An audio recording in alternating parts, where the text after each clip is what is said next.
யாதும் ஊரே யாவரும் கேளீர் என்று உலகம் ஒன்றென்றார் கணியன்.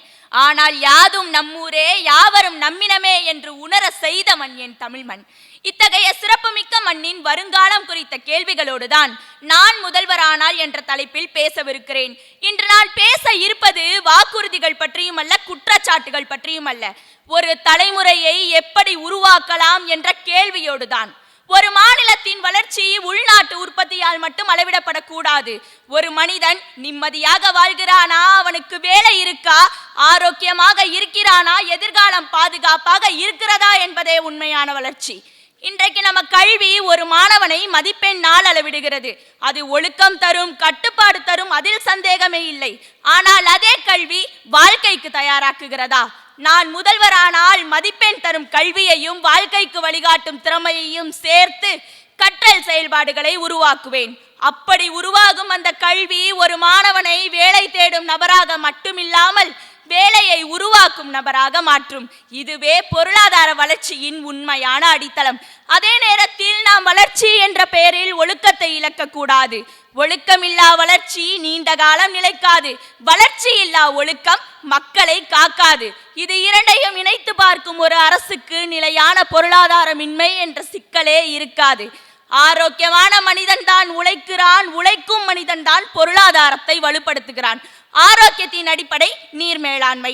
நீர் மேலாண்மை என்பது அரசு அலுவலகங்களில் பேசப்பட வேண்டிய விஷயம் அல்ல, கல்வி வளாகங்களில் புரிய வைக்க வேண்டிய சிந்தனை. நான் முதல்வரானால் மருத்துவமனைகளை கட்டுவேன் என்று வாக்குறுதி அளிக்க மாட்டேன். ஏனென்றால் நாம் மருத்துவமனைகளை அதிகம் கட்டலாம், இதனால் நோய்கள் குறைக்கப்படுமா? உண்மையான மருத்துவம் நோய் வந்த பிறகு மாத்திரை அளிப்பதல்ல, நோய்கள் வராமல் தடுக்கும் முறை. ஒரு நோயாளி மருத்துவத்தை விட நல்ல மனநிலையே அதிகம் தேடுகிறான். ஒரு மருத்துவம் என்பது உறக்கம், உணவு, உழைப்பு, இது மூன்றும் சமநிலையாக இருப்பதே நோயற்ற வாழ்வு, குறைவற்ற செல்வத்துக்கு உதாரணம். அரசிடமிருந்து நமக்கு திட்டங்கள் அறிவிக்கப்படலாம், அதனை புரிந்து செயல்படுத்த மனிதன் தயாராக இல்லை என்றால் அந்த திட்டங்கள் காகிதத்திலேயே முடங்கிவிடும். அப்படி என்றால் நமக்கு தேவை திட்டங்களா, திட்டங்களை வாழ்வாக்கும் சிந்தனையா? நான் கேட்க விரும்புவது கல்வி தேர்வு மதிப்பெண்களை உருவாக்கியது, ஆனால் புதிய சிந்தனையை உருவாக்கியதா?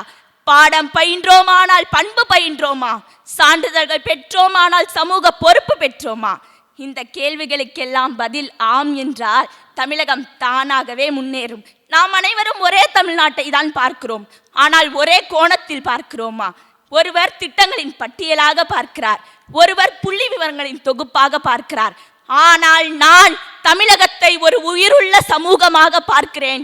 ஏனென்றால் ஒரு உயிருள்ள சமூகத்தை ஆணையால் நடத்த முடியாது, அறத்தால் மட்டுமே நடத்த முடியும் என்று கூறி இந்த வாய்ப்புக்கு நன்றி பாராட்டி விடைபெறுகிறேன். நன்றி, வணக்கம்.